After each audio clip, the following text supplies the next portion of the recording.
ये कहानी है चित्तौड़ की खूबसूरत रानी पद्मावती और उनकी खूबसूरती के पीछे पागल सुल्तान अलाउद्दीन खिलजी की। रानी पद्मावती, जिनको पद्मिनी के नाम से भी जाना जाता है, इनका नाम इतिहास के स्वर्णिम अक्षरों से लिखा गया है। रानी पद्मावती के पिता सिंघल प्रांत के राजा थे, जो आज के समय में श्रीलंका में पड़ता है। उनका नाम गंधर्व सेन था और माता का नाम चंपावती था। रानी पद्मावती बाल्यकाल से ही अत्यंत खूबसूरत और मनमोहक थी। महाराज गंधर्व सेन ने अपनी पुत्री के विवाह के लिए स्वयंवर रचाया था, जिसमें भाग लेने के लिए भारत के अलग अलग राज्यों से बड़े बड़े राजा महाराजा आए हुए थे। उसी स्वयंवर में मौजूद थे चित्तौड़ के राजा रवल रतन सिंह। रानी पद्मावती का विवाह स्वयंवर विजेता चित्तौड़ के राजा रवल रतन सिंह के साथ बड़े ही धूमधाम से हुआ। राजा रतन सिंह एक बहादुर और साहसी योद्धा थे। वह एक प्रिय पति होने के साथ ही एक बेहतर शासक भी थे। वे चित्तौड़ के राज्य को बड़े कुशल तरीके से चला रहे थे। उनके शासन में वहां की प्रजा हर तरीके से सुखी थी। राजा रतन सिंह को कला में भी काफी रुचि थी। उनके दरबार में एक काफी बुद्धिमान लोग थे। उनमें से एक प्रसिद्ध संगीतकार राघव चेतन भी मौजूद थे, जो रतन सिंह के काफी प्रिय थे। ज्यादातर लोगों को इस बात की जानकारी नहीं थी कि राघव चेतन एक जादूगर भी था। वे अपने इस कला का उपयोग शत्रुओं को चकमा या अचंभित करने के लिए आपातकालीन समय में इस्तेमाल करता था। एक दिन राघव चेतन काला जादू करते हुए रंगे हाथों पकड़ा गया। जब राजा को इस बारे में पता चला कि राघव चेतन गुप्त रूप से काला जादू करता है, तो राजा ने उसे राज्य से अपमानित करके निकाल दिया। इसके बाद राघव चेतन ने दिल्ली की तरफ जाने की ठानी और वहां जाकर वे दिल्ली के पास एक घने जंगल में छुपे रहे, जहां सुल्तान अक्सर शिकार के लिए आया करते थे। एक दिन सुल्तान शिकार करने जंगल पहुंचे ही थे, तभी राघव चेतन ने बांसुरी बजाना शुरू कर दिया। बांसुरी की आवाज सुनकर सुल्तान ने बांसुरी बजाने वाले को ढूंढने का आदेश दिया और तब राघव चेतन स्वयं उनके सामने आए। तभी सुल्तान ने उनसे अपने साथ दिल्ली के दरबार में आने का आदेश दिया और दिल्ली जाकर राघव चेतन ने चित्तौड़ राज्य की सैन्य शक्ति, चित्तौड़गढ़ की सुरक्षा, वहां की संपत्ति और वहां के साम्राज्य से जुड़ा एक एक राज खोल दिया। यहाँ तक कि राघव चेतन ने दिल्ली के सुल्तान को चित्तौड़ के राजा रवल रतन सिंह की धर्मपत्नी रानी पद्मिनी की खूबसूरती के बारे में भी बताया। उनकी खूबसूरती के बारे में सुनने के बाद अलाउद्दीन उन्हें मन ही मन चाहने लगे थे।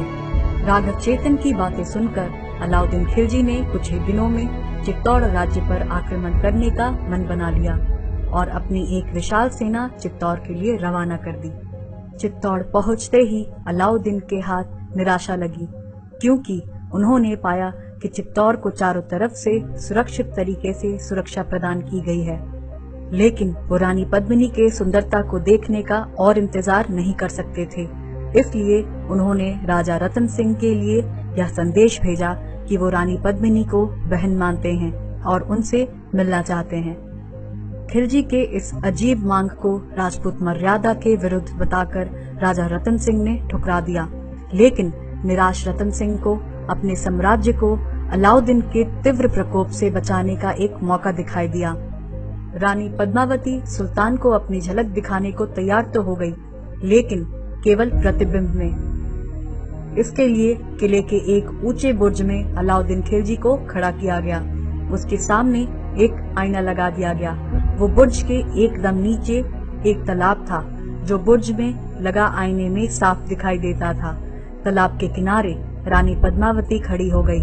रानी पद्मावती का प्रतिबिंब तालाब के पानी में पड़ा और तालाब का प्रतिबिंब उस आईने में दिखाई दिया। और इस तरह पहली बार सुल्तान अलाउद्दीन खिलजी ने रानी पद्मावती के रूप को देखा। पद्मावती के रूप के बारे में सुल्तान खिलजी ने जितना सुना था, उससे कहीं ज्यादा पाया।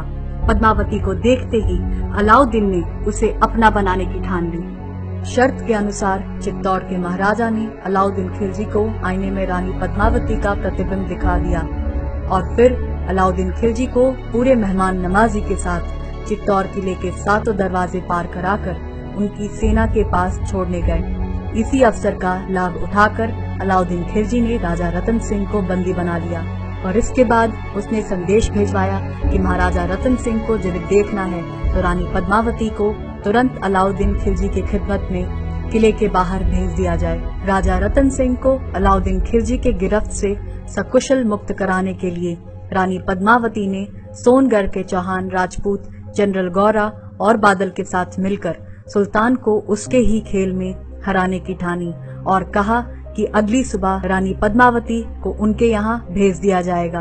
और फिर सुबह 150 पालकी मंगवाई गई और उन्हें किले से अलाउद्दीन के कैंप तक ले जाया गया।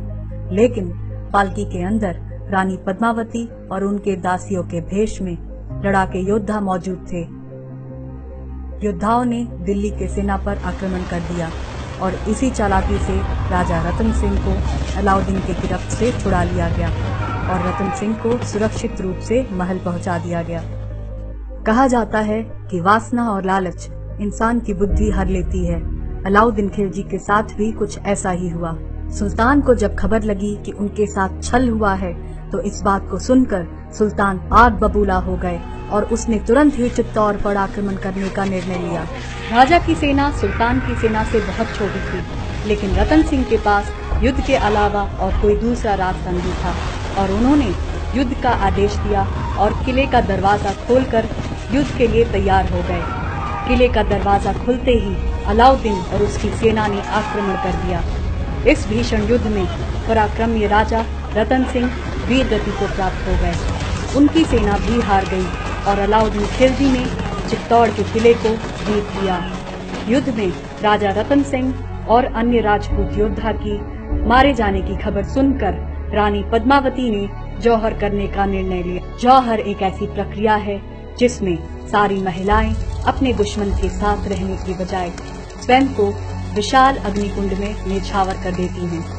जब अलाउद्दीन खिलजी किले के अंदर प्रवेश करते हैं तो उनके हाथ लगती है सिर्फ निराशा, धुआं और राख। कहा जाता है आज भी चित्तौड़ की महिलाओं को और रानी पद्मावती के जौहर करने की बात को लोग आज भी गर्व से याद करते हैं।